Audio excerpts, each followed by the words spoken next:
Fala pessoal, Márcio aqui E Juliana do Papo de Índigo. com mais um episódio e com mais um convidado. Hoje, mais do que especial, estamos com o Jones aqui, que é pai de santo do candomblé. A gente vai falar um pouquinho, vamos destrinchar um pouco, mas a ideia é a gente falar aqui sobre o jogo de búzios. Mas não dá para falar de uma coisa sem explicar todo o contexto que envolve. E aí eu apresento vocês. Seja muito bem-vindo, Jones. Obrigado. Tudo bem? Vamos lá. Pessoal, antes de qualquer coisa, né? Já começa aí, curtir esse vídeo, compartilhar, porque vocês vão ficar tão entretidos aqui com tudo que a gente vai conversar. A gente fez uma prévia, um bate-papo, né, Jones? Sim. Para poder ver o que a verdade. gente... Porque é tanta informação para caber em 50 e poucos minutos que eu fiquei encantado. Eu vendo o Jones falar, né, Ju? Sim. E a gente ficou encantado ver o que a gente vai falar. Então, para vocês não esquecerem, curtam, compartilhe, já avisa, chama os amigos. Ó, eu fui dando esse tempo para vocês fazerem isso. E o Jones vai falar um pouquinho aí, antes da gente fazer um monte de pergunta e tudo mais, a gente vai pedir, né, Ju, para explicar um pouquinho, né, sobre a história do Búzios, o que você consegue falar para explicar para quem não conhece nada, nunca viu falar, só viu falar bem de longe, Búzios, o que é isso e tal. Explica pra gente aí, contextualiza pra gente aí, o que você pode É um jogo passar. só do candomblé? Como é que é? Fala pra gente. Bom, vamos lá. Pra gente tentar contextualizar isso de uma forma assim mais tranquila, para que todo mundo consiga entender. Existem vários oráculos, né? O Búzios é mais um deles, como cartas, runas, próprio tarô, entre tantos outros que tem, né? Tem diversos nomes do jogo de Búzios. O mais conhecido é jogo de Búzios mesmo, mas outros chamam de Eredilogum, que também, pra gente do candomblé, é o mais conhecido. O que é o jogo de Búzios? É um sistema divinatório. Por que divino? Que aí as pessoas confundem muito, que às vezes confunde com adivinho, né? De adivinhação. E não é. Pode acontecer a adivinhação durante o jogo, porque tem a mediunidade intuição. inclusa, né? Certo. Mas é um sistema oracular para entrar em contato com o divino. Qual é esse divino? As Os orixás. divindades. Porque os que orixás, legal. as divindades. Então, é um sistema imprescindível. É um processo dentro do candomblé que não se faz nada dentro do candomblé sem um jogo de búzios. Para arriar uma obrigação, uma festa, uma iniciação, um ebó, um banho de folha. O que vai acontecer no ano litúrgico daquela casa de candomblé, né? Aquela pessoa que vai arriar uma obrigação, que vai iniciar, o que o orixá quer? Qual é o ebó necessário? Qual é a folha necessária? O que ele precisa para a condução daquela obrigação. O que o orixá quer dizer? E diferente da Umbanda, que a entidade, o caboclo, o preto velho vem e orienta como deve ser aquela obrigação, a deitada do filho, no candomblé não existe isso diretamente. Pode ser que o orixá venha e traga algum recado manifestado, mas o principal meio de contato é o oráculo, o jogo de búzios, né? Que ele tem no candomblé, nos primórdios, quando não tinha clientela, quando o negro trouxe isso para cá, né? Porque o candomblé é religião afro-brasileira, criada no Brasil por negros que vieram migrados da mãe África, né?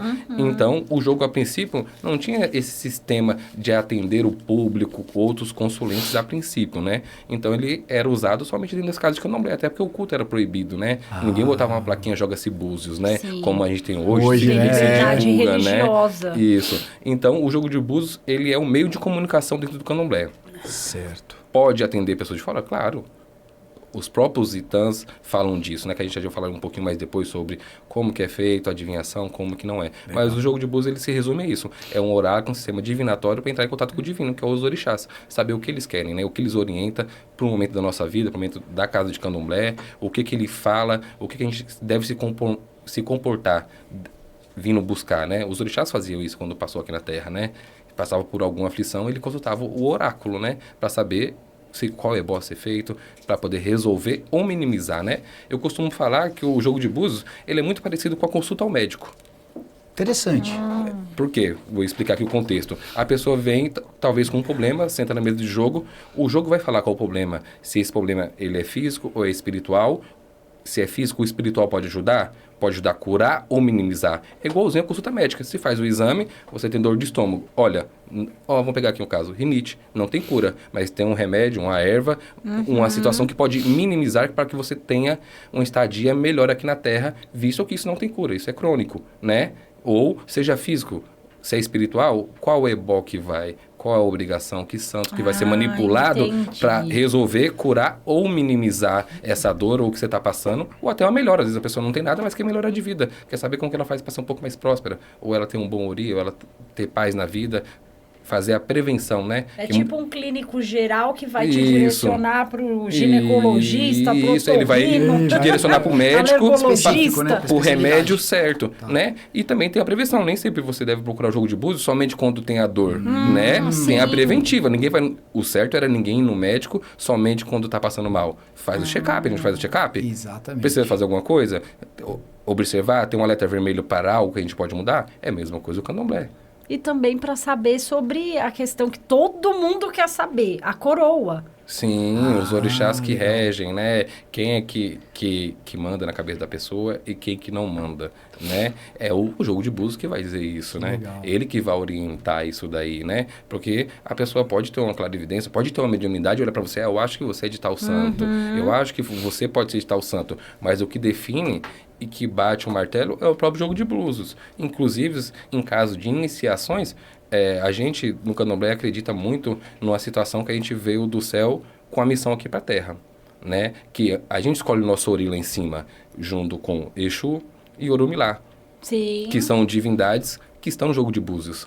Exu é o grande mensageiro. Então, são testemunhas do nosso destino. Então, por que o jogo de búzios tem essas duas divindades como manipuladores? Por isso. Porque antes da gente vir pro Aie, para a Terra, Exu e Orumilá, Ifá, eles são testemunhos do nosso destino. Chegou lá, eu peguei a cabeça para ser sacerdote. Quando eu vou no jogo de búzios, o jogo de búzios vai orientar isso, porque Exu estava lá presente. Então ele vai falar, fulano tem caminho para o sacerdócio, porque ele escolheu isso lá em cima. Então, essa mensagem tem que ser passada, porque o jogo de búzios nada mais é também um caminho para estar em comunhão com o seu próprio destino, né? Quantas pessoas estão na igreja e deveriam estar no terreiro? Quantas pessoas estão no terreiro e deveriam estar na igreja? Porque não conseguiu se alinhar com o seu destino. Você pode ser feliz e não alinhar com o seu destino? Pode. Pode sofrer alguma represária? Do orixá? Não, de si mesmo. Porque se você chega num jogo de búzios e falou, olha, Ju, você tem caminho para se iniciar dentro do santo. Você é um livre-arbítrio. Você pode seguir pela esquerda ou pela direita. E tudo tem consequências. É o santo? Não. Você recebeu a orientação. O jogo de búzios tem o dever de trazer o recado. Você segue se você quiser. É a mesma coisa o ebó. Ó, você tem que fazer um ebó XYZ por determinada situação. Você tem o livre-arbítrio de escolher. Mas você sabe, se você não fizer ebó, você não... É a mesma coisa o médico. Ele passa lá, você tem que tomar um omeprazol para dor de estômago. Se você não tomar 2 vezes ao dia, você sabe o que vai acontecer.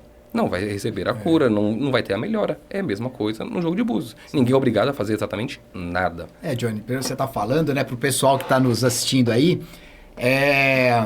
vamos contextualizar, vamos fazer um paralelo, por exemplo, com o filme Matrix, né? Ele dá as 2 pílulas lá para você tomar. Qual que você vai querer? Sim. A azul ou a vermelha, né? Qual que você vai seguir? É o caminho. Sim. Então, vai ser dado o direcionamento. Então, o Búzios, ele é uma grande bússola, né? Isso, guiada exatamente. lá do alto. Mais uma ferramenta. Mais uma ferramenta, Sim, né? a maior ferramenta para saber, né? O que Sim. fazer.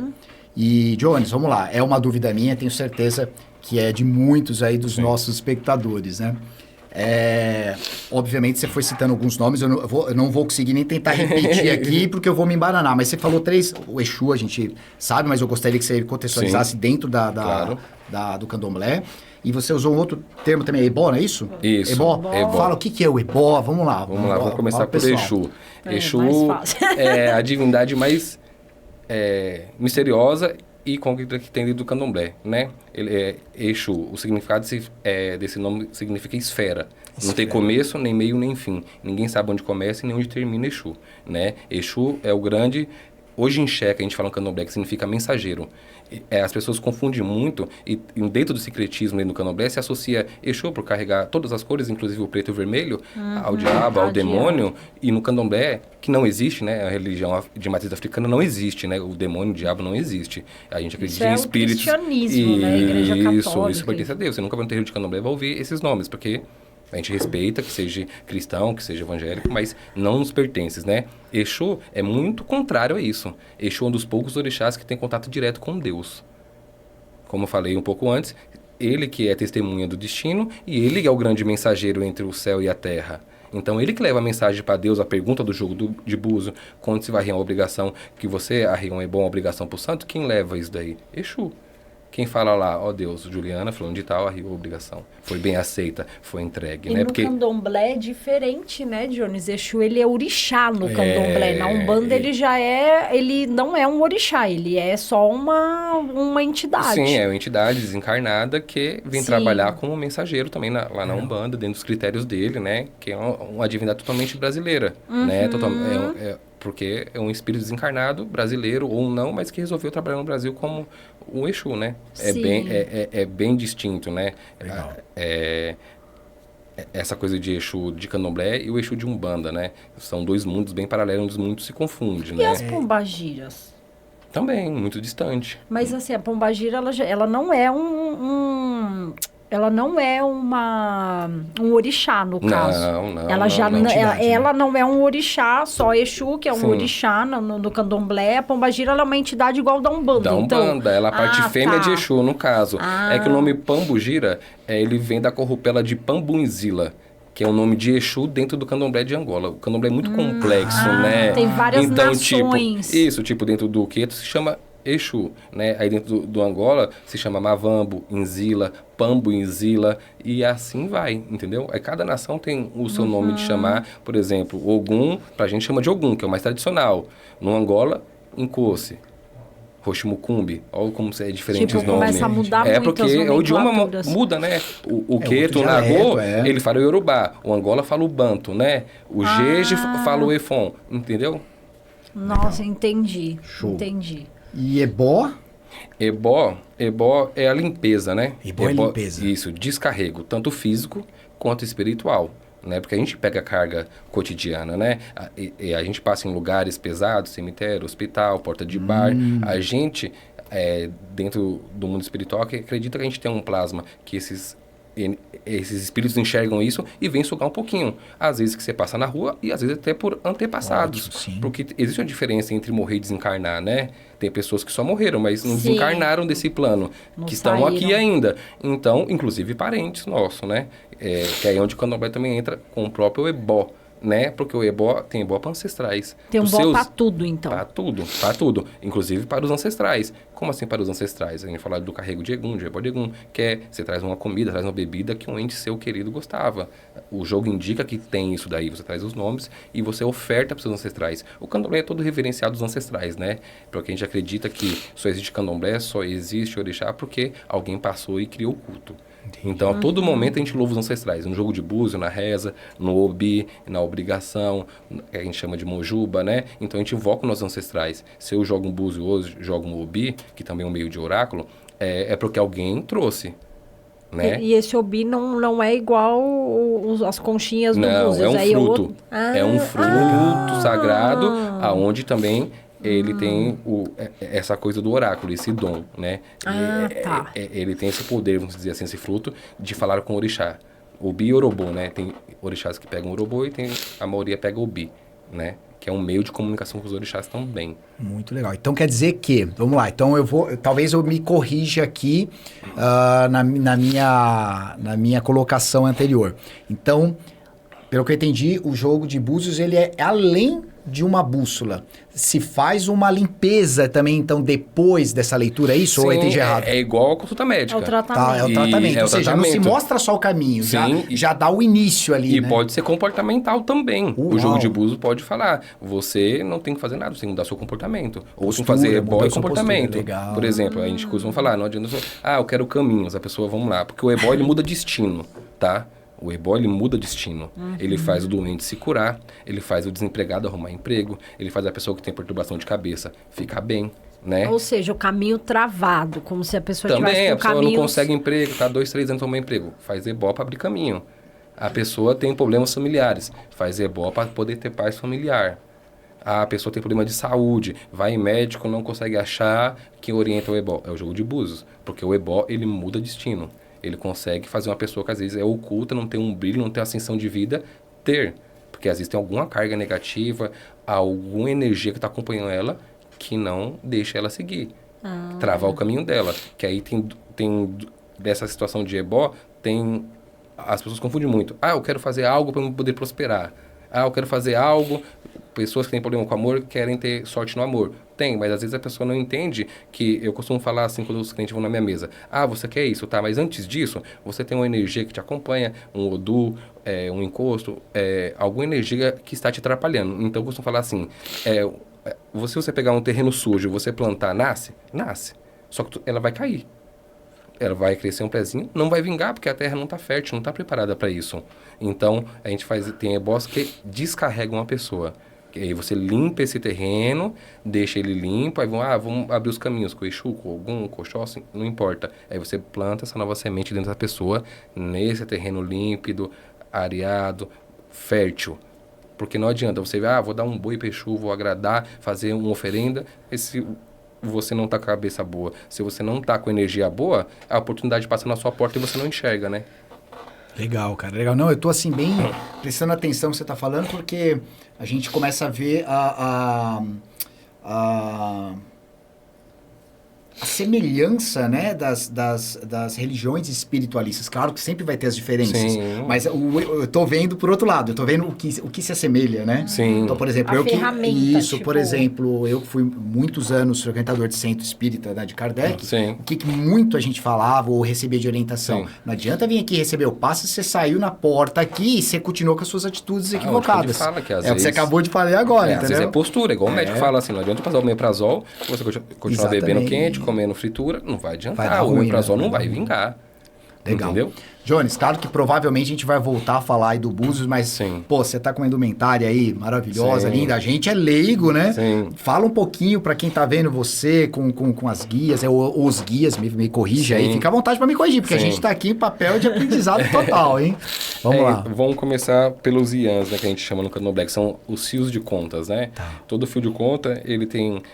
Aí vai de lição para lição. Vou falar no meu axé na minha casa, né? Tem uma contagem específica para cada orixá, né? A gente não usa o material plástico, respeitando quem usa, que a gente usa um material chamado cordonê, né? Que ele é feito com algodão, que é justamente para absorver. Porque não é só lá comprar na casa de Umbanda e botar no pescoço, né? Isso daqui tem que passar pelo sacrifício, tem que passar pelo um encantamento dele, ser despertado energeticamente a essa conta de Oxóssi. E vocês que fazem isso, com a própria mão. Isso, a não gente... compram. Você pode até comprar, vamos dizer assim, né? Para o seu uso cotidiano. Mas o ideal é que você faça dentro da casa de candomblé, junto com o seu sacerdote, com a sua sacerdotisa, que ali ela vai passar por um banho de folha, um meieró, ou se tiver que fazer algum tipo de oferenda e consagrar exclusivamente para você essa energia. Legal. Que é a marca, né? Isso daqui marca. Se você bater o olho em alguém, você vai saber. Quem conhece uma conta de Oxóssi vai saber. Ele é iniciado de Oxóssi, né? Ele tá ali com a conta de Logoendé, tá com a conta de Oxum, né? As cores e a contagem faz isso, né? Então, toda a roupa e indumentária que a gente usa é uma identificação cultural, né? E esses elementos, né? O ABB de Oxum. Sim, o ABB, o próprio coral, né? Que vem do fundo do mar. Então, tudo isso marca, né? Traz energia, né? Então, isso é um símbolo de identificação cultural e também energeticamente. Por isso que não adianta só pegar na casa de um... Eu costumo falar assim, mas se eu pegar lá eu uso. Lá não tem força, não achei. Se fosse assim, a casa de Umbanda era o maior terreiro do mundo, porque lá tá tudo, né? Que a gente compra no terreiro, mas não tem nada consagrado, né? Onde que a gente vai entrar depois de alguns temas que vocês vão entender sobre o da vida ao material, né? Ou por que no candomblé usa-se muitas coisas materiais, né? Sim. Inclusive o fio de conta não poderia ser algo somente espiritual, uma simbologia. Ou por que a gente usa? Porque a gente carrega isso aqui de axé, com banho de folha, com a reza, com a erva onde descansa. Então isso tem poder, isso tem força de proteção, de prosperidade, de caminhos abertos, né? E seja qual for a finalidade que você montar uma conta, né? Que é justamente para te proteger, né? Legal, bacana. Muito bacana. E a roupa? A roupa é... Todo templo religioso tem essa indumentária. Sim. E no candomblé também não é diferente. Para a identificação também cultural, né? Que nem você pode ir numa festa que é obrigatório o traje branco.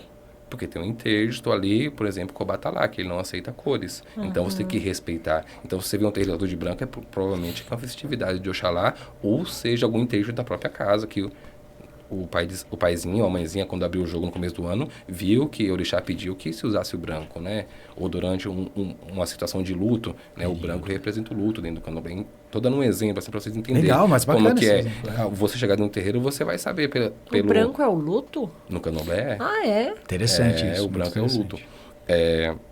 Aonde você chegar no terreiro, você vai saber pela roupa, pela indumentária. Existe contagem de fitas para saber quem é a idade, né? No candomblé tem uma hierarquia de quem é iniciado e quem não é iniciado. Ogã se veste de uma forma, Eked se veste de outra, o Babalorixá se veste de outra, para criar a identidade física e cultural daquele terreiro. Saber quem é quem, né? O Iaô, o noviço que acabou de fazer santo, ele não vai estar usando uma roupa com entremeio, com um rechilier, porque ele não completou a maioridade. Então, você chega, você consegue identificar até que santo é a pessoa pelas cores, pelo fio de conta. Você associa, caramba, ele tem um delegum de Oxóssi, ele usa azulzinho na roupa, um turquesa, então provavelmente ele seja de Oxóssi, tá entendendo? Então, isso cria a identidade cultural, assim como o orixá. Cada orixá tem sua cor. Muito legal, muito bom. E vamos lá, né? Tendo em vista, né, a ideia aqui não é... A gente vai comparar religiões na ideia de, para quem está muito interessado e vendo isso aqui, talvez ter uma referência. Até na Igreja Católica, né, que por muitos anos, né, porque aqui no Brasil foi o país, não sei se ainda é o país mais católico, eu estou desatualizado com os números, mas que segue a tradição, os sacerdotes têm roupas diferentes para situações diferentes. E hierarquias também diferentes. Então, isso é importante lembrar, né? Sim, com certeza. Que isso aí são práticas comuns nas crenças religiosas. E não seria diferente. Aqui pra gente é tudo muito novo. Os nobres africanos que a gente estava falando, né?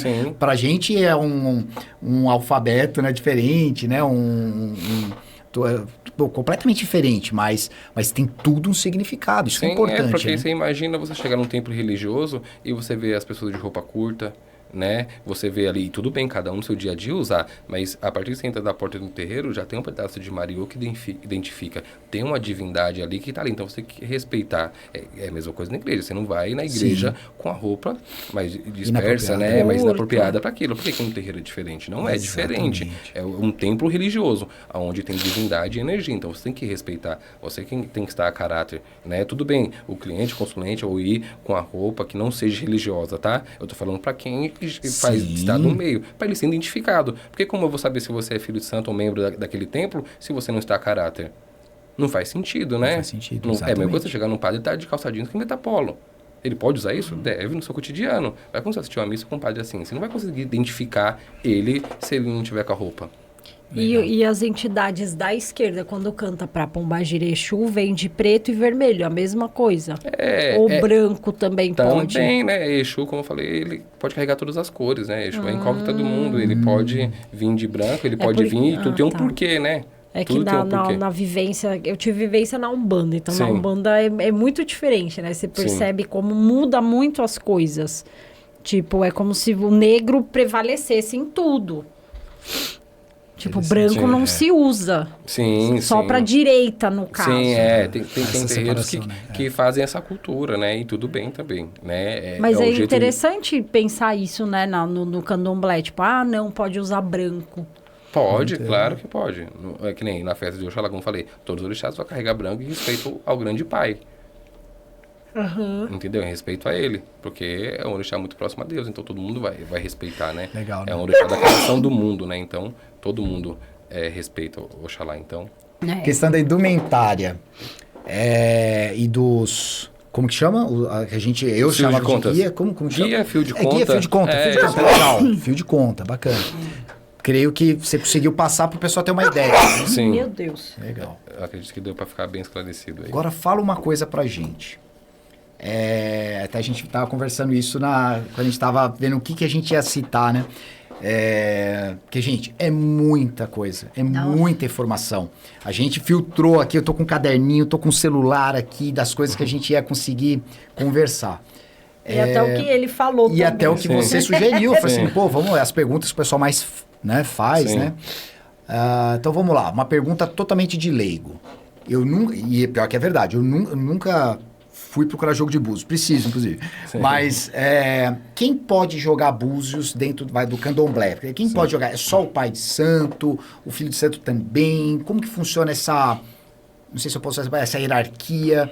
E aí a gente conversou alguma coisa para puxar, que geralmente é tradicional do candomblé, mas a gente vê uma miscigenação aí também com a Umbanda, né? Tem algumas casas que estão jogando. Fala pra gente um pouquinho sobre essa questão aí de quem joga. Sim, vamos lá. Quem pode jogar o jogo de búzios, né? Vamos lá, como eu falei, dentro do candomblé existe uma hierarquia, onde você começa como abiã, se inicia, Iaô, toma suas obrigações e vira um ebome, que é normalmente com 7 anos. Dentro disso, vai ver o seu caminho, como a gente falou lá atrás. Se você tiver caminho para ser Ialorixá ou Babalorixá, ou até mesmo ser um orador de búzios, é só o pai e a mãe de santo que pode? Não, se você tiver caminho para cuidar e orientar pessoas, o jogo vai falar. Nem sempre você tem que abrir um terreiro, um espaço físico, tá? Para cuidar. Você pode ser, vamos dizer assim, um olhador de búzios, né? Você pode olhar búzios para as pessoas, orientar. Por né? exemplo, eu poderia ser... Sim, a partir do momento que você se iniciar, tomar suas obrigações e receber isso de alguém, porque no candomblé é assim, você só dá o que você tem. Tá. Eu só posso dar o jogo de búzios porque um dia eu recebi.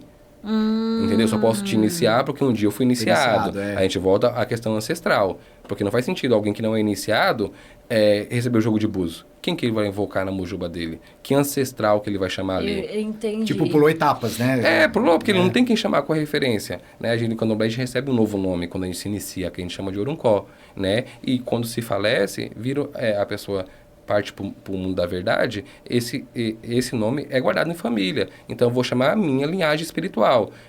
Meu pai de santo é vivo, mas o meu avô de santo não é. Né? E aí quem é o bisavô? Essa linhagem, quem iniciou ele? Aí quem iniciou a mãe de santo dele? Quem iniciou a minha tatara... E assim vai. Então, desde a fundação do candomblé pra cá, a nossa família espiritual a gente tem que invocar para que eles sejam testemunha daquele jogo. Então vai passando, como se fosse uma uma própria ancestralidade. E legal, porque isso tinha a ver com uma das perguntas, que o que seria, que aí você já vai emendar agora, fica à vontade para emendar, que é o que a gente ia perguntar para ele. Como funciona essa iniciação, né? Então, desse jeito, o que você puder falar, claro, né? A gente sabe que existem algumas tradições que não é escondido, não é segredo, mas são mistérios, são mais fechadas mesmo. Eu acho que até por uma questão de cuidado, de zelo, né? Da energia, né? Espiritual, respeito, né? Então, ele vai falar um pouco pra gente toda essa iniciação. E aí, eu só vou puxar uma coisa, né? É muito comum, a gente fala de raspar a cabeça. É aquilo que a gente tava falando ontem, né? Sim. E também... Bom, vou deixar você falando. Vamos ver se dentro do assunto vai fluir uma outra pergunta em cima disso. Mas fala então pra gente da iniciação, então, cara. Sim, aí acho que ficou claro a questão do jogo de búzios. Quem pode jogar, né? É a pessoa que tem um caminho pra isso. Já iniciada, né? Iniciada, que tomou as suas obrigações, que recebeu seus direitos para poder exercer isso daí. Legal. Né? E aí, sobre a iniciação, a gente volta àquele papinho sobre o seu destino. Isso está marcado do céu para a terra de você escolher. O jogo de búzios só vai indicar quem tem que se iniciar e quem que não tem, quem tem caminho para isso, né? Eu, dentro do que eu acredito, eu acho que nem todo mundo tem caminhos para se iniciar. Tem pessoas que nasceram para ser da igreja católica, para ser pastor, para ser padre, para ser monge, para ser... Enfim, seguir outro tipo de diretriz e tá tudo certo. Pode vir no candomblé, fazer um ebó, uma limpeza, porque o ebó muda destino, como a gente falou, todo mundo pode acessar isso daí. Quem pode tomar ebó? Todo mundo. Quem pode jogar búzios? Qualquer pessoa. Quem pode tomar um buri? Qualquer pessoa. A iniciação é muito complexa, né?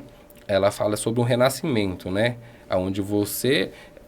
aí tem vários propósitos sobre iniciação, sobre você ter escolhido isso, sobre você ter um problema aqui espiritual, você ter um problema carnal, aonde essa iniciação irá resolver, sanar, mas a princípio a iniciação ela é para o corpo, né? Você escolhe isso daqui. O transe, por exemplo, é consequência disso daí, né? Então, a iniciação é você morrer para essa vida mundana e nascer para o sagrado. Essa a finalidade, você se conectar com seus ancestrais. Porque dentro da sua família provavelmente teve isso daí, em algum momento se conectou, onde você tem essa ancestralidade, onde você vai resgatar. Eu sou iniciado para Oxóssi, então meu ancestral é Oxóssi, eu me reconectei com Oxóssi. Eu nasci para Oxóssi, o meu corpo pertence a Oxóssi, né? Nosso corpo é nosso templo dentro do candomblé, por isso existe, você faz o ebó, tem um preceito, tem uma quizila, tem um interdito, porque se o Oxóssi mora dentro de mim, eu tenho que respeitar os costumes e dogmas dele, né? Porque o candomblé é assim, né? Tipo, a comida própria de Oxóssi, aquilo por exemplo, que ele veste, o costume. Isso, por exemplo, o interdito de Oxóssi é o mel. Eu não faço uso do mel, porque o Oxóssi mora dentro de mim, então eu não vou consumir mel. Que o pessoal costuma chamar de quizila, euó, né?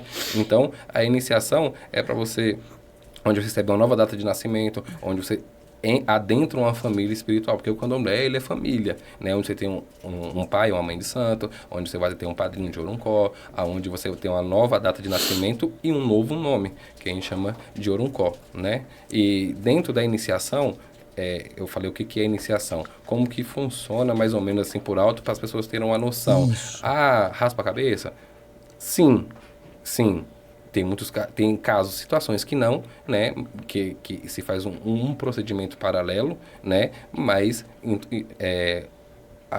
como a Ju falou, a catulagem, a raspagem faz parte do processo de iniciação, porque você está morrendo para uma vida, você está renascendo para outra, então um bebê. O bebê bebê. Tudo que você tinha, você meio que deixa para trás, né, vira um carrego seu, vamos dizer assim, então você renasce de fato ali para a divindade que você vai ser entregue, né? E é como se fosse realmente uma gestação. Você passa um tempo de recolhimento, você passa pela purificação, você passa pelos preceitos que tem ali dentro, né? Aonde você meio que fica dentro de um útero, vamos dizer assim, que é o famoso runcó, onde você passa, onde você recebe as insígnias daquela divindade no qual foi escolhida, foi determinada para você se iniciar, aonde você vai receber os axés pertinentes, o famoso rumbê, que é a educação de candomblé, onde você vai aprender os dogmas da sua tradição, o que pode, o que não pode, as danças, o que faz, quem é aquela divindade. Então, tudo isso você vai aprender nesse templo de reclusão. É literalmente um bebê que recebe aqueles alimentos, aquelas vitaminas, que passa por um pré-natal. Então, só do santo. Somente do santo, da divindade e da sua tradição, né? Dentro ali do candomblé. Então, é um tempo de recolhimento onde você realmente renasce. Aí, logo após, tem um dia que a gente fala que é o Doruncó, que é o dia do seu nome, né? Que é como se fosse o seu parto, né? Que é como o seu parto. Onde que a gente fala que é o choro da criança, né? É o tapinha na bunda onde que o santo, a divindade, vai gritar esse novo nome para que toda a sociedade do candomblé te reconheça, seja testemunha que você realmente fez santo, que você nasceu, que seu santo gritou o seu nome. Então, aquela data fica marcada, né? Isso varia de tradição para tradição, mas a grosso modo seria isso daí. É o dia do parto que a gente fala, né? Então, a iniciação, ela se resume, né? Tem muita coisa, né? Como você falou sobre raspar a cabeça. Eu até comentei com você que, tipo, tem muita gente que raspa a cabeça, mas não passou por alguns critérios, preceitos que validam a iniciação. Tem muita gente raspada que acaba não sendo validada como iniciada, porque raspar a cabeça qualquer barbeiro raspa. A iniciação não é sobre isso, como a gente falou. É sobre se conectar com os ancestrais, com a sua divindade que você foi escolhida, entendeu? E se a pessoa, eu acho interessante isso, você falou em determinado momento, mas e se a pessoa, de repente, ela resolver abrir uma casa e virar mãe de santo? Do candomblé? Tem pessoas, já vi isso, pessoas que fazem isso, mas não tiveram numa iniciação correta. Não, se a pessoa, vamos lá, se é o destino da pessoa abrir uma casa, se a pessoa não é mas iniciada... Mas ela não passou por toda essa iniciação, por exemplo. Então ela não pode, até porque, vamos lá, eu fui, tomei minhas obrigações, iniciei, tomei 1, tomei 3, tomei 7... Aí, tem um caminho para o sacerdócio. Comecei a cuidar de pessoas, como a gente falou, é literalmente como se fosse um médico como se forma. Ele já faz cirurgia, faz tudo sozinho. Estelionato. Né? Ele não pode, né? Ele terminou a faculdade, ele vai fazer o quê? Acompanhamento com um médico mais experiente. É assim dentro do candomblé. Como que eu vou plantar meu próprio axé, né? Tem axés que pode ser que plantem, tudo bem. Mas o candomblé no todo, a gente volta. Você só dá aquilo que você tem. Sim. Então, quando eu tomei meus 7 anos, aí eu fui correr atrás de casa, plantar as divindades corretas, os assentamentos. Hoje eu posso que meu pai foi na minha casa plantar, ele foi em casa, fez o candomblé de inauguração e me empossou como sacerdote dali. Então, alguém me sentou na cadeira como sacerdote. Alguém me deu um ibaxé, uma cuia, os direitos, né? Para mim poder ser pai de santo. Porque ele recebeu isso do pai de santo dele. Então, ele está repassando esse axé para mim, que é um mundo que a gente fala, né, do sacerdote, onde tem tudo que ele precisa para ser usado. Então, como a pessoa vai abrir uma casa por conta? Ninguém foi sentar ela, ninguém foi plantar um axé para ela, ninguém foi arrumar divindade para ela, ela é autodidata? No candomblé não existe isso. Eu mesmo posso cortar meu santo, eu mesmo posso me iniciar. Não existe essa coisa de autodidata. Aí sempre depende de alguém. Entendi. Né? Então, para abrir uma casa de axé, depende de alguém também. Até porque eu não tive. Da onde que eu vou inventar a receita para poder plantar o Exu que fica na porta se eu nunca vi? Legal. Como que eu vou plantar o meu axé? Como plantar o santo da comieira? Inclusive, você está falando, sim, uma coisa interessante, eu não perguntei no começo, né? Quantos anos já que você está no candomblé? Desde quando você começou a frequentar, vamos falar assim, até você se... Sim, dentro do candomblé eu estou há 11 anos. 11 anos. Isso. Mas eu já vim com a trajetória de Umbanda. Sim. E aí eu tive essa ascensão dentro do candomblé. Não, isso é importante até para o pessoal, né? Saber toda essa vivência, essa bagagem, né? Sim. Essa até transição, né? Sim. De uma religião para outra, né? Que é bem distinta, São né? distintas, Por que né? você foi pro candomblé? Destino, né? Destino. Você tava na Umbanda, você trabalhou um tempo, aí de repente você foi conhecer uma casa de candomblé. Então, eu já vinha fazendo um trabalho na Umbanda como médium ali, ajudando a casa de candomblé e as próprias divindades. Já vinham falando há algum tempo sobre. Vai chegar um momento que ele vai ter que ir lá, eles chamam a Terra dos Negão lá, né? Eles chamam assim, aí pegou e falou assim, ele vai ter que ir lá, porque vai chegar pessoas na vida dele que ele vai precisar desse conhecimento. Eu relutei muito, né, sobre isso. Quem é da Umbanda reluta muito quando o candomblé por N fatores que a gente não entende, a gente não vive, né? Por toda essa questão de hierarquia, por toda essa questão de ser uma religião muito complexa, né? Onde exige muito, né? A Umbanda já exige muito, mas o candomblé é muito mais, né? Muito mais o dia da sala, tu não fala que bonito, mas às vezes tem 20, 30 dias que a gente está trabalhando em função, fazendo os ebós pertinentes, as obrigações, as imolações para os orixás ali, para que no dia do candomblé aconteça aquela festividade. Sem contar também, né, você está falando dessa diferença, e, gente, a ideia não é comparar, mas é esclarecer, né? Até o fato da iniciação já mostra toda essa busca da ancestralidade. Ou seja, a gente está pegando energia que está vindo lá de trás, a origem de tudo. Então, olha o peso, vamos usar essa palavra, o peso, a responsabilidade, né? Muito mais bagagem. Sim, é onde a gente fala sobre o Mojuba, sobre invocar nossos ancestrais. Porque a gente chegou, o candomblé já estava aí. Então, o que a gente encontrou, a gente tem que seguir. Porque é tradição. Sim. Né? A tradição a gente não muda, a gente segue. Né? E a tradição é familiar. Se na sua tradição o copo fica pra cá em certa obrigação, tá tudo bem, não tem nada de certo e errado. Você aprendeu assim, só que na minha é aqui. Então eu não posso mudar a tradição a mero esmelo só porque eu quero, só porque eu acho que o copo tem que ficar aqui, porque eu quero. Não. Né? E por isso que a gente sempre se respalda alguém. No candomblé a gente tem que ter família. Se quer procurar uma boa casa de tradição, procura a linhagem familiar e espiritual dela, né? A pessoa é sozinha, autodidata? Como assim? Né? Até pra gente, não digo encerrar esse assunto, né, da diferença das coisas, mas só pra gente poder... É uma pergunta meio, talvez, administrativa e talvez política, né? Existe uma organização, uma federação, alguma coisa assim que envolve todas as casas ou não? Existe as federações que regulamentam o terreiro em questão de documentação, essas coisas. Mas assim, que faça uma fiscalização sobre quem faz errado e quem faz certo, não. Por isso que a gente fala sobre ter um pai de santo, porque uma mãe de santo acima de você, a quem você dá satisfação, né? Um ebome, alguém. Porque você tá dando respaldo. Você é filho de quem? De jocadeira? Você apareceu no candomblé do nada? Né? Tem sempre testemunha de alguma coisa. Quem tava no dia da sua saída? Você foi iniciado? Iniciado por quem? Quem é seu padrinho de Oruncó? Quem é sua mãe pequena? Quem é seu pai pequeno? Quem tava lá no dia? Né? Qual é o seu Oruncó? Quem foi seu pai de santo? Ele é filho de quem? Filho da onde? Aí é o que você consegue.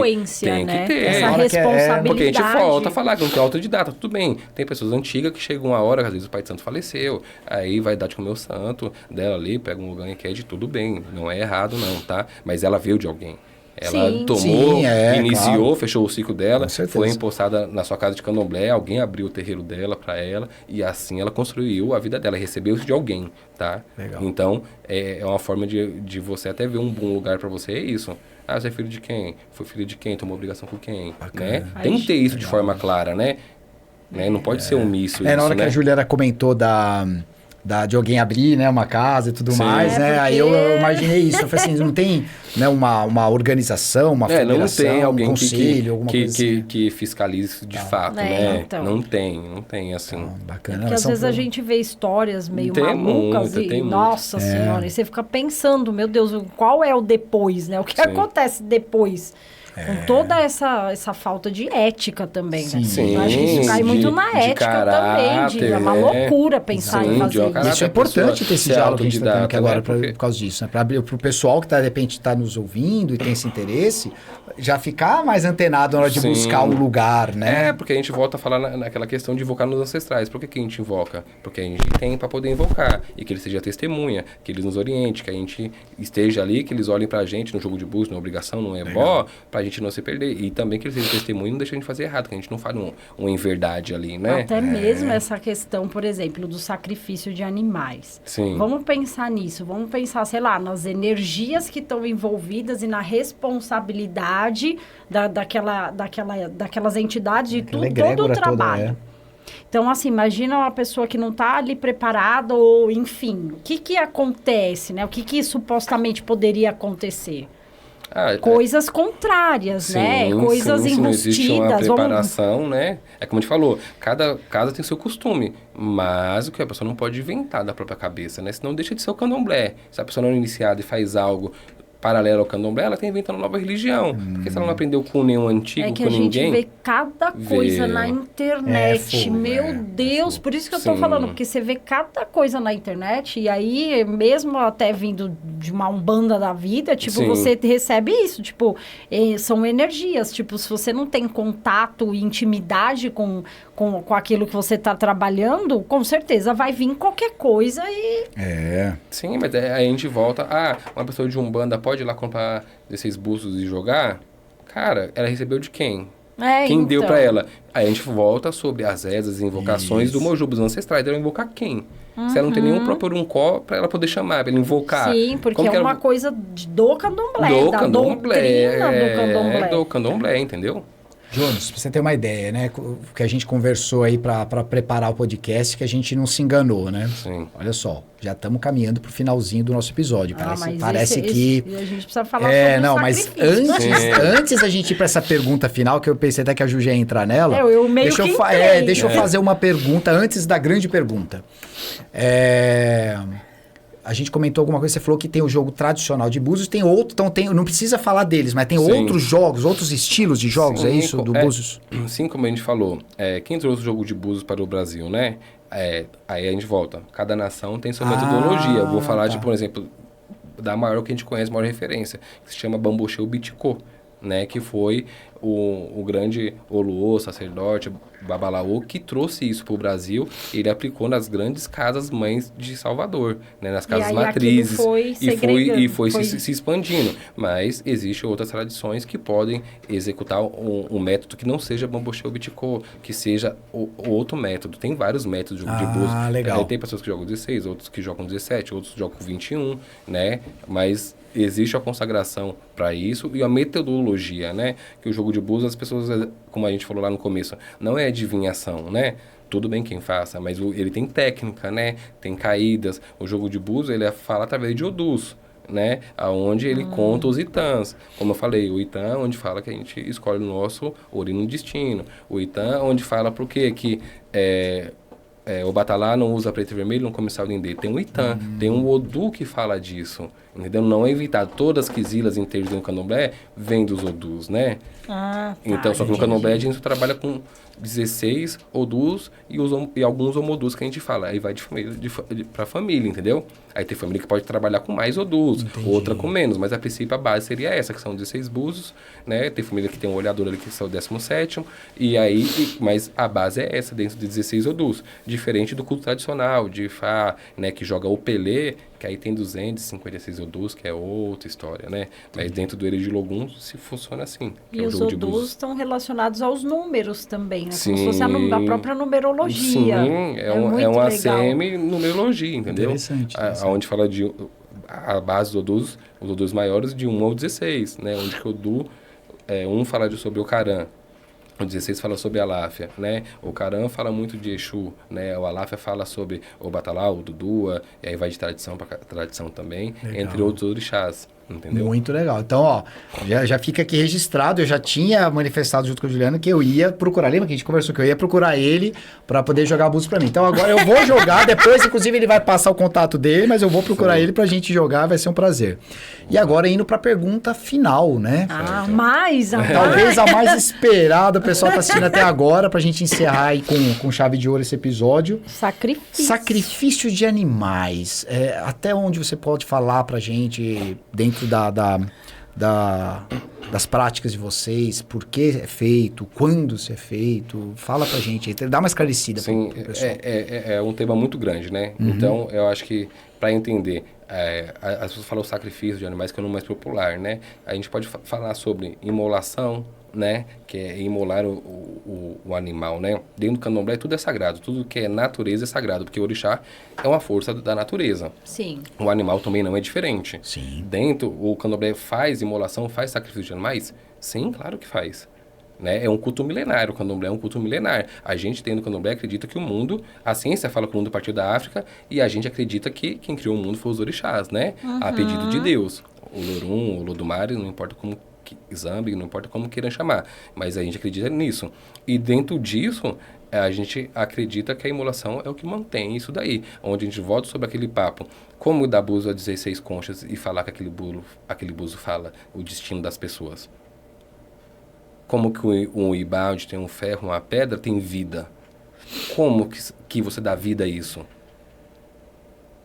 Né? Como que a gente dá vida? Com o próprio, a gente fala o egé, né? O egé animal, que é o sangue animal, né? Então, a gente tem que ter respeito pelos animais, não pode, por exemplo, dar um animal doente, não pode nada disso. A gente tem o animal tem que aceitar ser oferecido, tem todo um ritual, um preparo, uma limpeza, né? Tem que ser um bicho muito bonito. E outra, as pessoas podem falar, nossa, mas faz sacrifício de animais. Vamos lá, se não tivesse hoje um frigorífico, não tivesse um açougue, como que era nos primórdios? Os avós, tataravós faziam. Criava galinha de quintal. Isso. E matava a bichinha. Sim, o candomblé não muda. A gente separa o que é de axé para os nossos deuses, para nossas divindades, e o restante a gente come em comunidade. A gente senta à mesa e prepara. Deu uma galinha, deu um galo. Vai fazer o que é de axé do santo, o restante a gente faz para matar a fome, para sentar em uma mesa e comer com a nossa própria comunidade, né? Para servir no dia do candomblé da festividade. Ou que não vai usar isso daí, mas que faça uma ação beneficente e faça a marmita e vai entregar, não importa. É um animal sagrado, foi rezado, foi preparado, teve todo um ritual, né, para aquilo dali. Então, tudo no candomblé se usa. Né, tudo, você imola um animal, nada se joga fora dele, tudo se reaproveita, né? Tudo, desde os ossos ao couro, né, para fazer uma paramenta, para fazer um pó, enfim, tudo se usa. E tudo tem começo, meio e fim, né? Dentro do candomblé nada se desperdiça, né? Então, sim, faz a imolação, né? Porque eu nunca vi ninguém comer a galinha viva, eu nunca vi ninguém comer um bode vivo. Não tem que matar? Você já viu como que se mata o processo de sacrifício de um frigorífico? É absurdo. É absurdo. Sim. No candomblé a gente se respeita o animal tem que aceitar ser oferecido, né? E a gente volta para o tema principal. Além de agradar os nossos deuses, a gente agrada a nossa comunidade, né? Se alimentando daquele animal sagrado, né? Tem todo um respeito em cima. Né? E as pessoas, às vezes, chega a ter uma hipocrisia muito grande sobre o sacrifício de animais, né? É bíblico, né? Deus mandava Moisés subir um carneiro num monte. Quando veio a praga do Egito, ele mandou sacrificar um carneiro e passar nas portas, né? E até mas antes disso, né? Muito antes disso. disso. Então, o próprio judeu faz o sacrifício até hoje. Então, tem diversas religiões, né? Aonde que às vezes acaba misturando. Dentro do Brasil tem mais de 100 religiões afro-brasileiras, né? Que tem essa mistura. E às vezes a pessoa vê um despacho na encruzilhada, não é de candomblé, porque como eu falei, a gente oferta... pode ser de Umbanda, pode ser qualquer determinação religiosa. Ou talvez até seja de candomblé, mas não seja alguém que talvez tenha um conhecimento. Porque a gente faz o ebó, vai para um ponto da natureza, para que aquilo, a própria natureza, porque que vai nos ebó? São grãos, né? pode um animal? Pode ir também, mas ali vai para poder decompor e a terra vai absorver aquele dali e não vai ficar na encruzilhada, né? Os bichinhos, os passarinhos vão comer, tem um monte de coisa. Isso ali vira a própria uma fotossíntese ali que vai se decompondo e vai se usando. Então, porque não faz sentido, né? O candomblé pregar sobre a natureza e contra, né, até o próprio animal. Sim. Então, sim, existe o sacrifício, sim, para dar vida. Como você dá vida para uma pedra? Como você dá vida para um ferro? O ibá que está lá, né, o assentamento, essa conta, né, tudo, o jogo de búzios. Você tem que vida com outra vida, né? É assim que sempre foi assim, né? Até a própria Bíblia, Deus não deu o filho dele para morrer na cruz para manter nossas vidas? Vida com vida.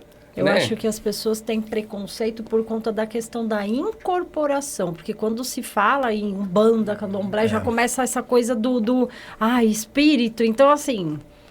É uma diferença cultural muito grande, se você for olhar, é uma verdade, né? É uma porque você vê essa coisa dessa briga da religião mesmo, aí, mas você entendeu? Tipo, tem religiões que fazem sacrifício, tudo bem, mas aí quando olha, fala, então, mas aquela ali incorpora, mas aquela ali, o que vai vir ali? Você entendeu onde fica o preconceito? Com certeza. Mas é isso, mas eu acho que você deixou claro, assim, pra gente, porque o que é o importante aqui? Ninguém quer converter ninguém, gente. Sim, a ideia aqui é esclarecer.